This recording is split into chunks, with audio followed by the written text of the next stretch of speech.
Om Swastiastu. Halo anak-anakku semuanya, kembali lagi dengan pembelajaran Pendidikan Agama Hindu dan Budi Pekerti. Dan kali ini kita akan lanjut pada section berikutnya dari Catur Asrama, yaitu Grahastha Asrama. Namun sebelumnya, mari kita ucapkan doa belajar terlebih dahulu. Ngiring. Om Pawakana Saraswati Wajabir Wajiniwati Yatsnamuastu Diawasu. Semoga dengan mengucapkan doa belajar tadi, kita semakin semangat dan termotivasi untuk mengikuti pembelajaran hari ini.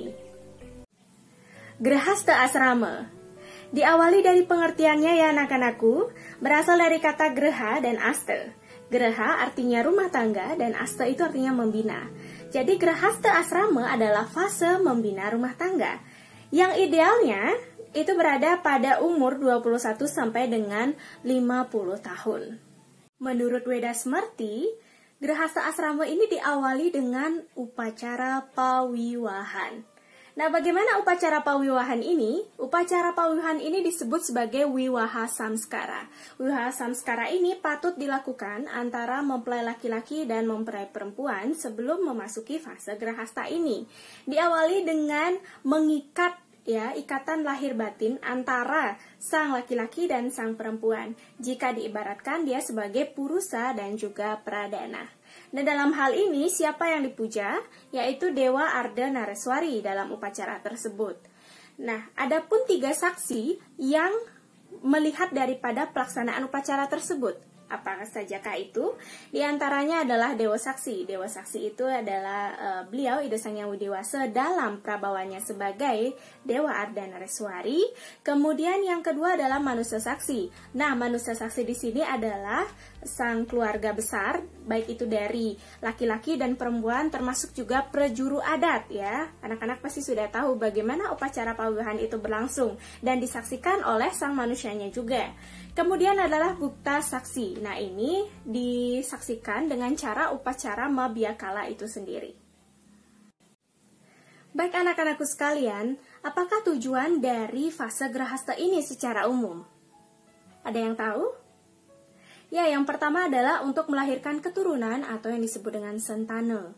Nah, yang kemudian yang kedua adalah untuk membayar hutang trirena. Apa sajakah itu hutang trirena? Ya, hutang ini wajib dibayarkan oleh manusia semasa hidupnya. Di antaranya ada Dewa Rena, ada Pitera Rena, dan juga ada Resi Rena. Dewa Rena ini dibayar dengan melaksanakan Dewa Yatnya dan juga Bhuta Yatnya. Yang kedua adalah Pitera Rena dibayar dengan melaksanakan Pitera Yatnya dan juga Manusa Yatnya. Nah, selanjutnya adalah Resi Rena dibayar dengan melaksanakan Resi Yatnya.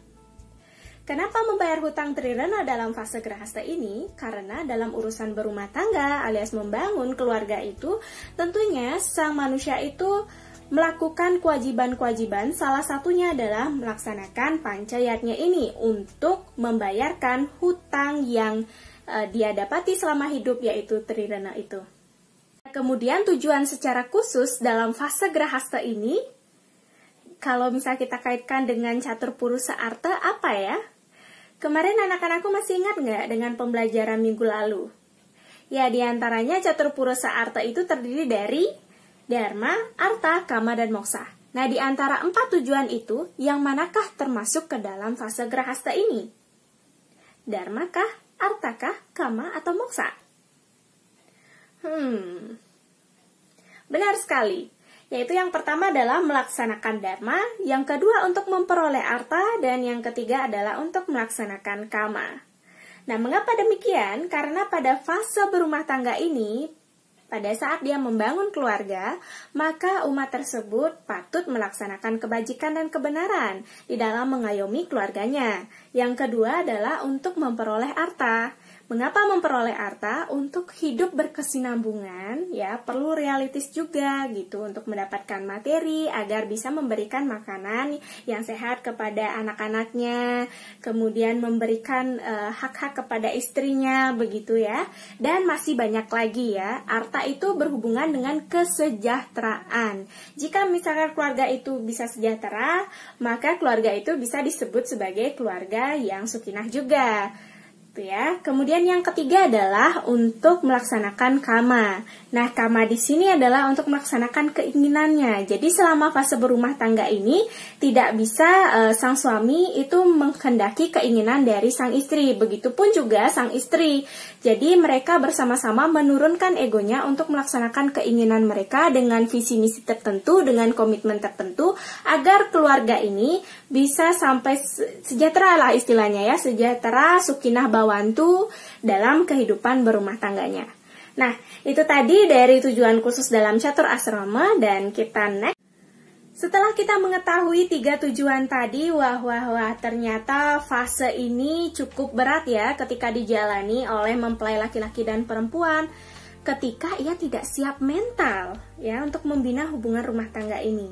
Jadi kesimpulannya, untuk mencapai tujuan dari catur purusa arta itu, kita sebagai umat Hindu ya, sebelum memasuki fase tersebut ya nak ya, harus siap secara mental, siap secara rohani, siap secara spiritual, dan siap juga secara materi untuk melanjutkan perjalanan hidup ya, fase ini ya, untuk melanjutkan perjalanan hidup selanjutnya yang lebih baik, yang lebih damai, dan juga yang lebih bahagia. Maka dari itu diuraikan di dalam kewajiban berumah tangga, diantaranya yang pertama adalah untuk melanjutkan keturunan. Nah, di sini banyak sekali kan ada kasus ya, bagaimana kalau misalkan ada keluarga yang tidak bisa melanjutkan keturunan, Bu? Apakah itu bentuk dari sebuah dosa? Wah, tidak ya nak ya, karena dalam hal ini tidak bisa dipaksakan kondisi biologis seseorang. Nah, walaupun sang suami dan sang istri itu sudah berusaha sedemikian rupa, tapi kalau misalnya tidak bisa mempunyai anak, mohon maaf. Maksudnya bukan berarti ibu di sini mendiskreditkan ya. Jadi bisa saja dengan mengadopsi anak dari keluarganya, atau mungkin mengadopsi anak dari keluarga lain gitu misalnya, atau mengadopsi anak tersebut gitu. Nah, kemudian yang kedua adalah untuk membina rumah tangga itu sendiri gitu ya. Itu kewajiban, salah satunya kewajiban dari berumah tangga. Nah, yang ketiga adalah untuk melaksanakan pancayatnya ya. Melaksanakan pancayatnya di sini ada hubungannya untuk membayar hutang triruna tadi yang Ibu sebutkan pada tujuan umum dari fase tersebut. Nah, yang terakhir adalah bermasyarakat. Nah, dalam hal ini, kewajiban berumah tangga itu tidak hanya melayani daripada sang istri dan melayani sang suami saja, tetapi juga melakukan hal tindak tanduk ya, salah satunya adalah bermasyarakat, menyamebraya istilahnya. Itu ya nak ya, menyamebraya itu jadi setelah kita masuk ke dalam fase berumah tangga, kalau kita lihat dalam pelaksanaan atau implementasinya di masyarakat, jadi kita akan masuk pada ranah adat, kegiatan adat. Jadi kita diwajibkan untuk ikut nguapin, untuk ikut membantu gitu ya, mentetulung kepada semeton yang ada di Banjar, keluarga, kemudian membantu ikut pelaksanaan upacaranya. Jadi istilahnya kompleks begitu ya, pancayatnya itu terlaksana, bermasyarakat pun terlaksana. Nah, itu merupakan kewajiban dari berumah tangga. Kemudian, bagaimana kewajiban seorang suami dalam berumah tangga? Check it out. Bagi anak-anakku sekalian yang laki-laki, ya, ini perlu dicatat, note ya, bagaimana menjadi suami yang baik dan perlu dipersiapkan dari detik ini. Ya, ini diisyaratkan nih di dalam Weda Smerti kita. Yang pertama ada Griya Sutra, dan yang kedua ada Sarasa Muscaya Sloka 242. Dengarkannya baik-baik. Ya, yang pertama dari Griya Sutra. Itu terdiri dari Pati dan juga Bastri. Pati itu artinya memberikan perlindungan kepada keluarganya sebagai garda ke depan gitu kan, sebagai kepala keluarga. Jadi kita itu patut memberikan perlindungan bagi anak dan istri kita. Yang kedua adalah Bastri. Ini artinya memberikan jaminan kesehatan kepada istri dan juga anak-anaknya. Ya. Yang selanjutnya adalah dalam Sloka 242 yang disyaratkan di dalam kitab etika Hindu kita, yaitu Sarasa Muscaya. Disyaratkan di sana ada 3 kewajiban suami. Yang pertama adalah Sarira Kerti. Sarira Kerti ini mengisyaratkan bahwa sang suami itu patut memberikan jaminan kesehatan. Jaminan ya, namanya sarira kan badan ya, memberikan jaminan secara jasmaniah kepada anak-anaknya. Yang kedua adalah pranadatta. Pranadatta ini membangun jiwa sang anak, memberikan motivasi, memberikan nasihat, kemudian menjadi istilahnya menjadi tokoh yang ideal bagi sang anak tersebut gitu ya. Jadi kalau misalkan bapaknya main HP atau main games terus nggak mau mengurusi anaknya, nah itu patut dicurigai itu, karena memberikan contoh yang tidak baik kepada anaknya. Bapak saja bisa main game, masa saya nggak bisa gitu misalnya. Nah itu patut sebagai notes penting ya bagi para suami yang baik, calon suami yang baik. Nah selanjutnya yang berikutnya, yang terakhir adalah anadatta. Nah, anadatta ini adalah memberikan makanan yang baik gitu ya, memberikan makan kepada anak-anaknya. Nah, itu tadi kewajiban sebagai calon suami yang baik. Kemudian bagi anak-anakku sekalian yang perempuan, bagaimanakah menjadi istri yang baik? Mari kita simak. Nah, bagi calon-calon istri yang baik ya, perlu di checklist ini. Di dalam Rigveda dan juga Atharvaveda dikatakan bahwa kewajiban istri itu sebagai berikut. Yang pertama adalah menjadi penerang keluarga dan menjadi cahaya keluarga. Jadi seorang istri yang baik itu patut menjadi pandaran keluarga itu sendiri. Jadi menjadi penerang gitu ya. Dalam hal ini penerang keluarga itu artinya dia selalu memberikan kasih kepada keluarganya. Itu maksudnya penerang keluarga ya. Yang kedua adalah menjadi pengayom. Nah dalam hal ini berhubungan ya, membimbing, mengayomi anak-anaknya. Nah itu ya. Jadi kewajiban istri itu seperti itu. Kemudian yang ketiga adalah berpenampilan lemah lembut. Bukan lemah gemulai nah ya. Lemah lembut. Yang artinya dalam tutur katanya, pikirannya, perbuatannya gitu.